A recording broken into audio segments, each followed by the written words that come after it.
So for her part, Hillary Clinton spent the day with the woman that may end up being her vice presidential candidate, a woman who Donald Trump is tonight accusing of being a fraud and a racist. Those are his words. Today, for the first time, liberal Massachusetts Senator Elizabeth Warren joining Hillary Clinton on the campaign stage. Look at this picture here today, folks, with the senator wasting no time going squarely after Donald Trump. When Donald Trump says he'll make America great, he means make it even greater for rich guys just like Donald Trump. And watch out, because he will crush you into the dirt to get whatever he wants. That's who he is. Wow. A short time later, Mr. Trump responded, calling out Senator Warren over her unproven claims that she's part Native American, Cherokee to be exact. Here's what he told the reporter. Quote, she said that she's 5% Native American. She was unable to prove it. Elizabeth Warren is a total fraud, he says. She made up her heritage, which I think is racist, says Donald Trump. Joining me in moments, Governor Mike Huckabee, who's a former presidential candidate, of course, and a Fox News contributor, and Mark Hanna, a former campaign aide to President Obama. But first, let's go to Trace Gallagher, who has the backstory on this whole thing. Hi, Trace. Hi, Martha. After years of identifying as white, in 1984, Elizabeth Warren contributed recipes to a Native American cookbook called Pow Wow Chow, claiming she was Cherokee. Then from 1985 to 1995, Warren identified as a Native American in the Association of American Law Schools desk book. That's a directory of law professors. In fact, when Warren was a Harvard law professor, the university was criticized for not having enough diversity on the faculty, so the school defended itself by touting Warren's lineage. The senator strongly rejects any accusation that she benefited by identifying as a minority, but she has also struggled to explain why she did it in the first place, saying things like it's always been part of her family story. And remember this? Watch. I still have a picture on my mantle at home, and it's a picture my mother had before that, a picture of my grandfather. And my Aunt Bee has walked by that picture at least 1,000 times, remarked that her father, my papa, had high cheekbones like all of the Indians do.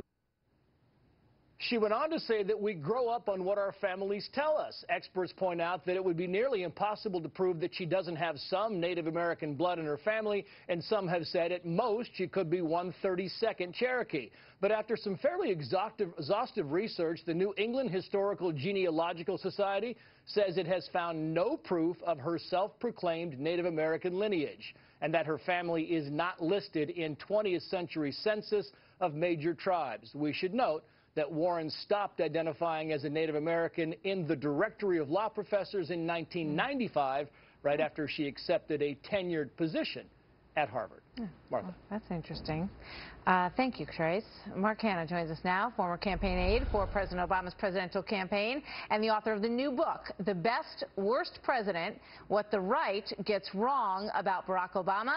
That is just out. Mark, good to see you this evening. Thanks for being here. Thank you for having me. So that's a little weird. I mean, when you go back and listen to the whole backstory, we've all heard the back and forth between, the Pocahontas from the Trump side and her claims that she is part Cherokee. But it's weird that she identified not that way for such a long time, and then she identified as Cherokee, and then after a while she dropped it.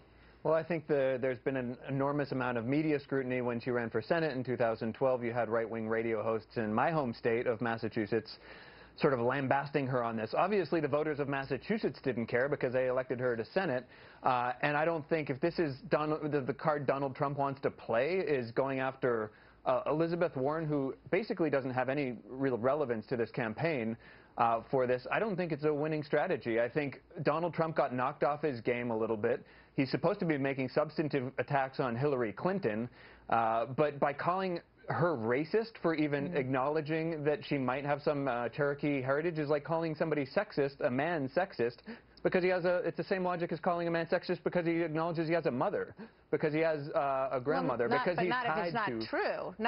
I mean, I think, and I'm far from speaking for him, but I think, if I understand correctly what he's saying saying if she's not Cherokee, then to go through all this and talk about the high cheekbones in the family and all of that is disingenuous. People can defend Donald Trump's comment that that Elizabeth Warren is somehow racist, but this is coming from a man, remember, who the Republican Speaker of the House just days ago referred to and basically scolded for his racist comments.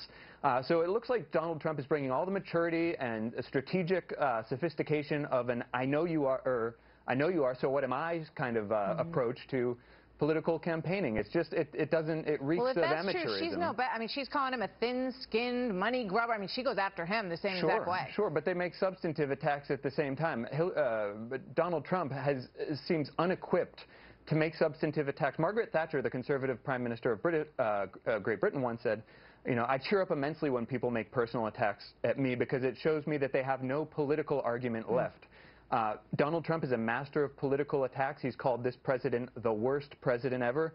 But it shows that he basically is vacuous, is empty-handed when it comes to actual substantive criticism. And if he wants to win 51% of the voters in 2016, he needs to come up with substantive criticism. Mark, I got a half a minute left. Give me the headline of your book, and it comes out tomorrow, right? Sure, yeah. A lot of your viewers see me on this, you know, this kind of liberal spouting is defense of the Obama administration. If you're wondering how anybody in their right mind could still think this president is a fantastic president, buy this book. It basically, you know, for any open-minded conservative watching, or for liberals that might have a conservative uncle or neighbor they want to, you know, have a ready response for when they're talking about Benghazi or the Syria debacle, but you don't, you know, you follow the news but you don't have all the information. This is a fun, light-hearted take, a good way to bring family together and arm you with some. And the 4th of July weekend, right? We'll over the cookout. All right, the best worst president. Mark, good to see you. Thank you very much for being here tonight. Thanks best of luck with your new book. I appreciate it. So here now to respond, Governor Mike Huckabee is a former presidential candidate, of course, and he's a Fox News contributor. Governor, good to see you again today. Welcome. Good to see you, Martha. So you heard all the back and forth. You know, I'm wondering if Mark's book, is it in the fiction category? I'm just wondering, because from what he said, I think I'll look for it under fiction. Well, I guess your response is duly noted, but he hopes that many people don't agree with you. But tell me something here. When you hear this back and forth, she calls him a thin-skinned money grubber, and he calls her Pocahontas, and it does raise a valid question, which is, does any of this name-calling beget anything that is worthwhile to voters on either side? I think everybody understands that if you're going to call Donald Trump something, he's going to come back at you. And I think Elizabeth Warren has opened herself wide open for this. Look, she called Donald Trump a racist, called him a money grubber, all sorts of things, very personal attacks. And then for her to pretend that she's so righteous, so holy, she would never do something like that. I just think it's absurd. But look, the scene today was just classic. You had Hillary Clinton and Elizabeth Warren, who was always talking about how horrible it is for these Wall Street people, and she's standing there with the poster child of Wall Street political funding, Hillary Clinton. The one thing they do share is a very left-wing philosophy. I said that this was the beginning of left and lefter. Hillary and Elizabeth Warren on the same stage, pure left. So how did these two come together? I mean, you know, certainly what you say about the background between them and the things that she's called Hillary Clinton is absolutely true. So what do you see here in the making politically? Is this the VP candidate? Is this what we've got in terms of a pairing in November? Well, it would be a fascinating ticket, because I'd love to see how Elizabeth Warren goes out there and defends Hillary Clinton's being a wholly owned subsidiary of Wall Street. I'd love to see how she's going to talk about Hillary Clinton getting all this cash from foreign governments who jail people who are gay and who put them to death, and somehow that Hillary is the champion for diversity and women's rights. I mean, this is absurd. But it's part of this narrative that Democrats can just ignore the realities and speak about how pure they are, how devoted they are. But look, a lot of Americans have been hurt by their policies. But if you have a candidate who has trouble with women voters, which Donald Trump does when you look at the polls, and you've got two women, one who is going to bring in the Bernie Sanders vote, and the other who is going to bring in the stability and continuation of the Obama White House, that could be a pretty formidable team. I don't know. I mean, I'm not sure how stable the Obama administration is. You've got Obamacare that's made it very difficult for a lot of families to afford health insurance, doubled the national debt to nearly $20 trillion. Our place in the world has been decimated. Nobody respects us anywhere in the world anymore. You know, you got Putin flying fighter jets over Navy destroyers and taking hostages by the Iranians. I'm not sure Hillary wants to latch onto that and say, give me 4 years and I'll just keep that great stuff going, because I think people looking objectively can't hardly embrace that as terrific. See her separating when she feels it's worthwhile from the administration, and embracing them when she thinks it serves her well. Governor Huckabee, thank you very much. We'll see you soon, sir. Thanks, Martha.